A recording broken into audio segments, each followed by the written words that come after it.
তুমি দিবা না বলো তো না, এই লোকটা ফালতু এরকম করে আমার সাথে চুপচাপ দাঁড়িয়ে থাকবো বলে দিবে না।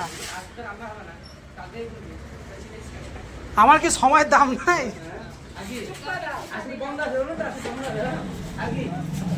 3 দিন ধরে ঘুমাচ্ছি, দাঁড়িয়ে থাকতে এখন কোমর ব্যথা হচ্ছে।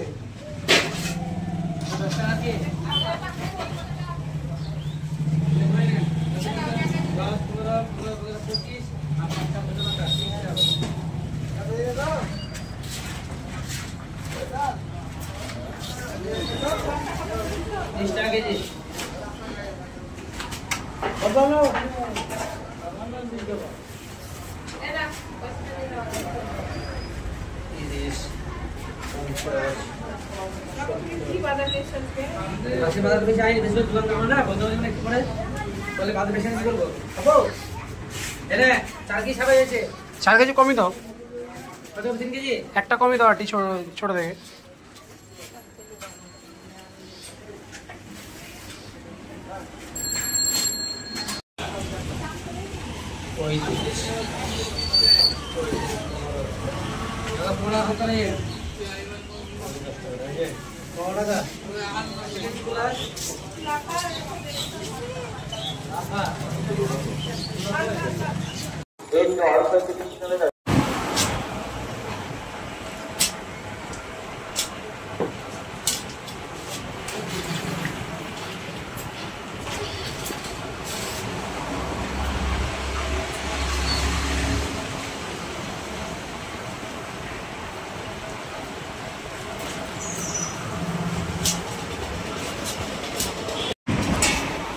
আজকে নিলাম দেশি মুরগি,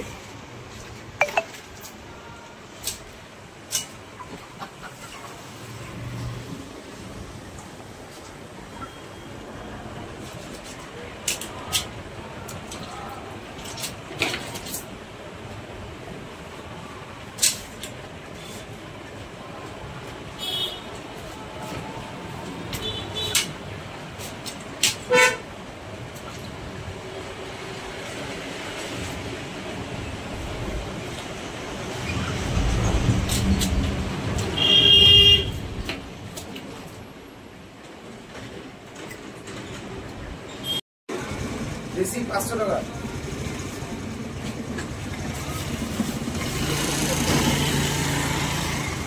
গেছিলাম সকালবেলায় আজকে বাজারের দিকে, কাছেই বাজার, তো সকাল সকাল বেরিয়ে গেছিলাম বাজারের জন্য। তো বাজারে গিয়ে দেখলাম অনেক ভিড় আছে, সেদিক থেকে বাজারের জন্য বাজার নিলাম। মাংসের দোকানে বুঝে ভিড়, আর মাছটাকে খুব কম বসেছিল, তো কিছুটা মাছ কিনেছি। যেহেতু মা আবার মাংস পছন্দ করে না, তাই সেরকম মাংস তো নিলাম না, আমার জন্য বাবার জন্য। তো বাজার থেকে অনেক কিছু এনেছি।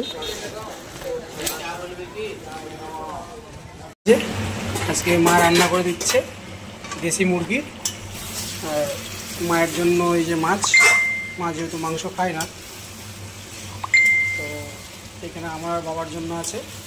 মাছটা আমরা সবাই খেতেও পারবো, আর মাংসটা আনলি পর আমার আর বাবার জন্য।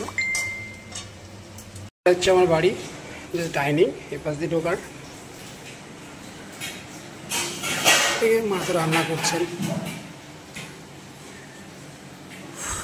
এখনো ফুল কমপ্লিট হয়নি, কিছুটা বাকি আছে।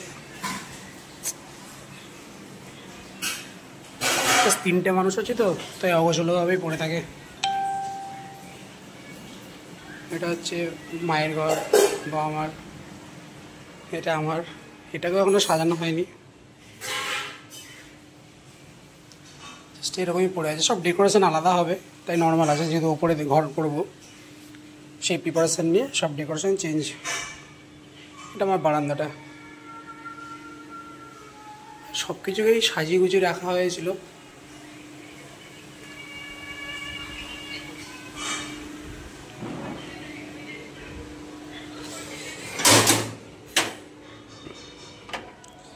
সেটা বাড়ির থেকে বেরিয়েই আমার ওই দেখা যায় মেন রোড, এদিকটা হচ্ছে একটা সাইড। তো যাই হোক, এইভাবে এখন রাখা আছে। আর এদিকটা ঢেকে রাখা হয়েছে, রাস্তায় প্রচুর ধুলো ওঠে। এদিকটা হচ্ছে সেই বাড়ির ভিতরে গলিটা, পেছন দিকে আরও জায়গা আছে।